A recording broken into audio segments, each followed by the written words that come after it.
ఎన్నిసార్లు రాయి కట్టినా కుక్కతోక వంకర అన్నట్టు మేము ఎన్ని వీడియోలు చూపించినా మీరు మాత్రం చెప్పిన మాట వినరు. ఎండల కూల్ డ్రింకులు బంద్ చేసి మంచిగా కొబ్బరి నీళ్ళు పండ్ల జ్యూసులు తాగుర్రా వారి అంటే ఇంతరా ఓ షవుతోని ఇంకో షవుతోని ఇడిచేస్తారు. అట్లా ఇనక ఓ అన్న కూల్ డ్రింక్ తాగితే అందులో ఏమొచ్చిందో తెలుసా? అవ్వో నోరుతో నేను చెప్పగాని మీరే చూడుండ్రా అరాచకం. అంటే ఊ అంటే దూప కోపక నీళ్లకు బదులు థమ్సప్లనే నీళ్ళ లెక్క తాగేటోళ్ళంతా ఓ పారి కండ్లు పెద్దగా చేసుకొని చూడురి ఈ సీసాలేముందో. కానొచ్చిందా ఏంటిదో? ఏముంది, ఏదో శతనో శదారమో ఉన్నట్టుంది కదా, గాదానికే గింత బిల్డప్ ఇయ్యాలనా అంటారా? నేను ఫస్ట్ దాన్ని చెత్తనే అనుకున్నా, కానీ తీరా బగ్గా నజర్ పెట్టి చూస్తే ఆ కూల్ డ్రింకులా బల్లి తోకగా అనొచ్చింది. ఇది తెలవకుండా ఓ అన్న అందరి లెక్కనే సీసా మూతికి పెట్టి సట్ట సట్ట మింగిండు. సగం కడుపులో పడ్డాక ఏదో తేడా కొడుతుంది అని చూస్తే బల్లి తోక హాయ్ అని దర్శనం ఇచ్చింది. సంగారెడ్డి పెద్దాపూర్ కాడున్న ఓ రెస్టారెంట్లా బిర్యానీకి సోపతి కూల్ డ్రింక్ కొంటే కూల్ డ్రింకుకు సోపతి బల్లి తోక ఫ్రీగా వచ్చింది. ఇది తాగినాక ఎటో కింద మీద చేస్తే ఏంబటి అలా దోస్తులంతా ఆయన దావకనకు పట్టుకపోయిరట. చూసిరుగా ఎంత పెద్ద కథ అయిందో. ఇప్పటికే మస్తు మాటలు మొత్తుకున్నాం, జర కూల్ డ్రింకులు బంద్ చేయర్రి, అందులో ఏవేవో కెమికల్ కలుస్తాయి అని. అయినా కానీ ఒక్క పరద అయితే చేస్తామా అన్నట్టు లీటర్లు లీటర్లు లేపుతారు. ఇప్పుడు చూసిరా ఏమైందో.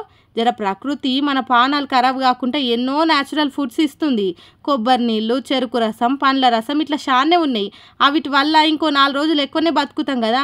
సోచో జరా గివి మానేయుర్రి.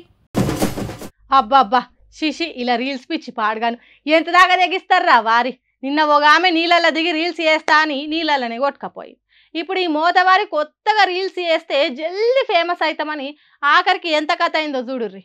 ఆహా, నడి రోడ్డు మీద కుర్చేసుకొని మూతికి గిలాస పెట్టి షాయి తాగుకుంటా ఏమన్నా కూర్చున్నావా అని నీ ధైర్యానికి మొక్కాలేపో. ఏడికెళ్ళొస్తాయి మిగ్గిసొంటి కొత్త కొత్త ఆలోచనలు? ఎవరన్నా నేర్పుతారా లేకుంటే పుట్టుకతో వచ్చినాయా ఇవి? మీ రీల్స్ పిచ్చి పాడుగాను. పుసుక్కున ఏదైనా బండొచ్చి గుద్దితే నామరూపాలు లేకుండా పోతారు మీ తెలివి గంగల గల్ప. బెంగుళూరు మాగడిలా ఈ మోతవారి మొగాయిన అందరి లెక్క చేస్తే ఏం బాగుంటుంది, మనం జర కొత్తగా ఉండాలి కదా అని ఇట్లా ఏడ జాగలేనట్టు రోడ్డు మధ్యలో కుర్చేసుకొని మరి షాయి తాగుకుంటా రీల్స్ చేసిండు. ఇక ఇంత ఘనకార్యం చేసినాక ఆ రీల్ వైరల్ కాకుంటుంటుందా? అనుకున్నట్టే వైరల్ అయింది. అందరు చూసినట్టే పోలీసులు కూడా చూసిరు దాన్ని. ఇంకేముంది, నీ కొత్తదానానికి నీ తెలివికి సన్మానం చేయకుంటే ఎట్లా తమ్ముడు అని వచ్చి జీప్లు వేసుకొని పోయిరట. కేసు రాసి మంచిగా మైల పోలు తీసిర్రట. ఇంకో పారి ఇట్లా ఎరైటీ రీల్స్ చేస్తారా ఎవరన్నా చెప్పుర్రి, ముందే పోలీసు వాళ్ళకి చెప్పి పెడతాం. వాళ్ళకి జర దొరకబట్టే పనన్నాళ్ళకి అవుతుంది. లేకపోతే మీ ఆనందానికి సంబరానికి రీల్స్ చేసుకోర్రి, ఎవ్వరొద్దన్నారు. అంతేగాని కొత్తగా ట్రై చేద్దామని పోయి కోరి పానాల మీదకి తెచ్చుకోకురి అని చొట్లు పెడుతుర్రట పెద్ద మనుషులు ఇది చూసినాక.